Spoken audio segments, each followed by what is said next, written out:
The Conductor has an echo. Echoes contain dead civilizations. In new lore, Maya Sundaresh is seen speaking to a male voice, a mysterious voice that seems to be calming to her. Today we discuss who this voice may be, alien species that are bound through darkness, and the role the veil plays in this strange union that's happening to these alien races.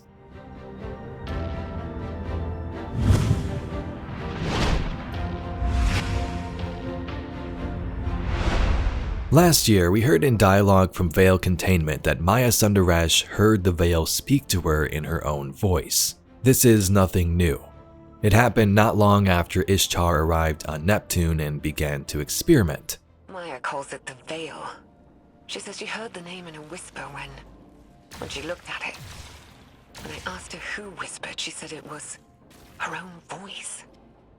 What I didn't know is that there's a new lore tab for the Balance of Power exotic legs added in Echoes that explains this even further. Maya Sundaresh sits hunched over a display, the only source of light in her dark office. Brainwave scans of 16 exos read flatline on the monitor. "How is Dr. Ardahi?" she asks into an open mic. "Dead." Chioma Essie's voice is a hoarse whisper. Maya switches to the security camera in Veil Containment and sees her wife kneeling on the catwalk over Dr. Ardahi's body. A procession of dead exos are slumped over the railings to Chioma's left and right. Maya tabs away to study a bar graph. Neuropathy reports show a spike in activity in the prefrontal cortex and hippocampus in the moments before brain death. Maya reports, eliciting a shaky sigh from Chioma over the comms before she continues her analysis. The spikes plateaued for 1/5 of a second, which may indicate a receptor error. We may need to utilize an intermediary rather than direct connections. Do the hardwires show any damage?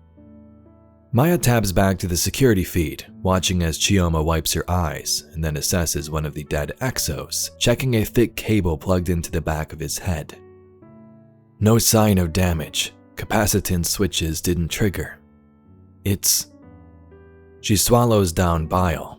The problem isn't our hardware. "It's theirs," is a whisper only Maya can hear. "It's theirs," Maya agrees aloud.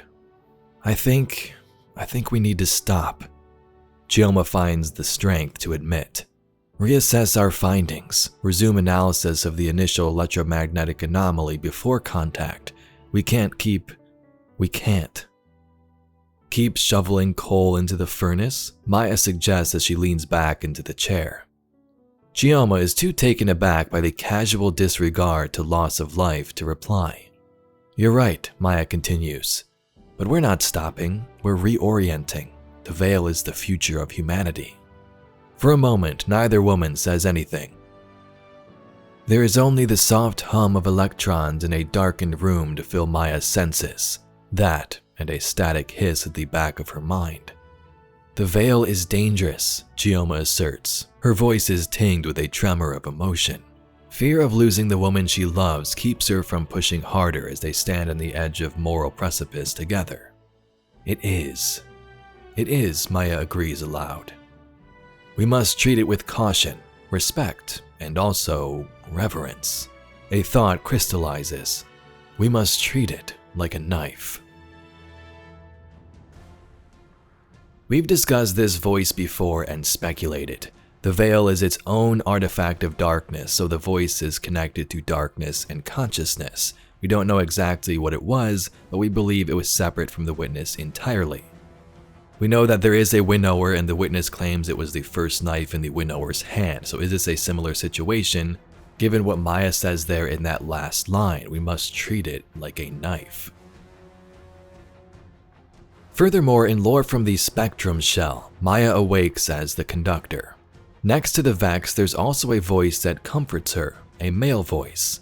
So we have voice back on Neptune and voice here now or sometime recent.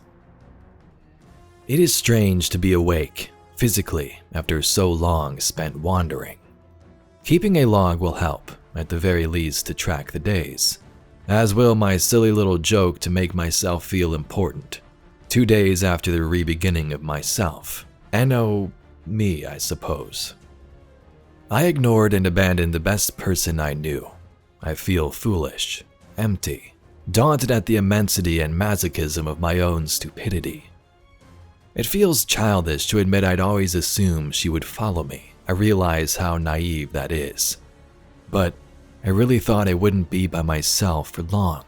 I thought she was aligned with my vision. At least I'm not alone here. My new ally more than makes up for the Vex's dreadful company. His disposition is calming, reassuring, a welcome voice when I need affirmation and guidance, and such a fascinating origin, such astounding variance in biology and culture. I look forward to our continued partnership. But still, it isn't the same. I feel a grief I did not know possible. There are questions I wish I could ask, jokes I wish I could make. It is difficult not to feel like the world has ended. And as I begin to comprehend what happened, I think it already has.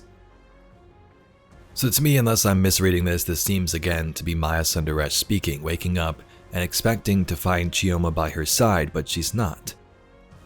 Maya has always been around Vex and experimenting with them with Ishtar and also inside the Vex network, the copies of her. She speaks that her new ally more than makes up for the Vex's dreadful company. His disposition is calming.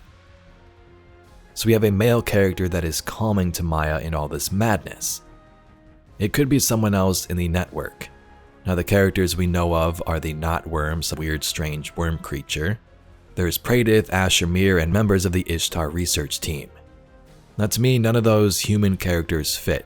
Asher is definitely not calming. So maybe this great quiet thing, the Knotworm, could be a possibility, or something more along with darkness and consciousness. The Conductor has an echo. Inside the echoes are the memories of these civilizations destroyed by the Witness. So is someone speaking to her through the echo? She claims it is a him. Yesterday we spoke about the Kugu species. Their story is pretty incredible. An alien race of octopus-like humanoid creatures that had a pyramid ship on their homeworld and used darkness powers peacefully. Their entire race, both the ones alive and dead ancestors, were in communion, could speak to each other and grant advice in a collective of consciousness. Definitely check that video out, but it makes me wonder if the Kugu or what remains of them are in this echo or the ones to come. Is what Maya is interacting with the Kugu? Now I guess the echoes could contain any species that the Witness destroyed. There's many of them, but the Kugu were just the ones mentioned in a recent lore book, 3 pages dedicated to them. The leader among them and prominent focus in the 3 cards was a character named Tikal. Tikal saw a vision through the darkness of their doom, and it came true. The Hive obliterated their worlds. Through Tikal and all the other Kugu, they were able to draw on the wisdom and strength of their ancestors to fight one last time and damage the pyramid ship. They see the line of their people extend through them, through all Kugu, through darkness and death and memory, all swept into an obliterating echo, and then nothing. They extinguish together. So maybe Maya is interacting with Tikal. If not, another male from a lost species, or maybe someone else entirely. What do you think? I learned of its arrival scarcely 3 marks ago. As my anchor slumbered in the belly of this ancient outpost, I drifted into the noosphere webbing and was swept up in delight. Millions of thought forms sharing the news, the revelation spreading from leading to trail edge until even I was buoyed by the tide of joy. First contact with a stranger, friend-to-be. A chance for the hazy margins of our noosphere to grow, to encounter new thoughts and expand with new richness. That text was from the Final Shape Collector's Edition Entelechy lorebook. The Noesis, a species that was bound by darkness peacefully. A collective consciousness was excited to have a visitor. They quickly learned that the visitor wasn't friendly though, the Witness, and it destroyed them all. So the point is, there's many different species out there that use darkness, where a collective consciousness and bound to darkness itself. But to me, this entity that Sundaresh or the Conductor speaks of seems to be just one. It says him, not them. Is it some other creatures merged into one echo? Is it the Winnower? Is it just one character like to call? The veil and darkness have some straight up manipulating factors. The witness precursors encountered the veil, became one mind-merging monstrosity. Other species like the Kugu used darkness and had a collective consciousness. Maya had interactions with the veil and darkness, and what happened to her, same type of thing.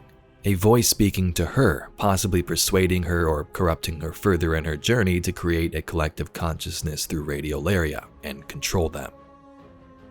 Anyway, Guardians, that's all we got for today's video. If you'd like to see some more Destiny lore and mysteries just like it, please be sure to subscribe to the channel. I thank you very much for watching, and I'll catch you all in the next video.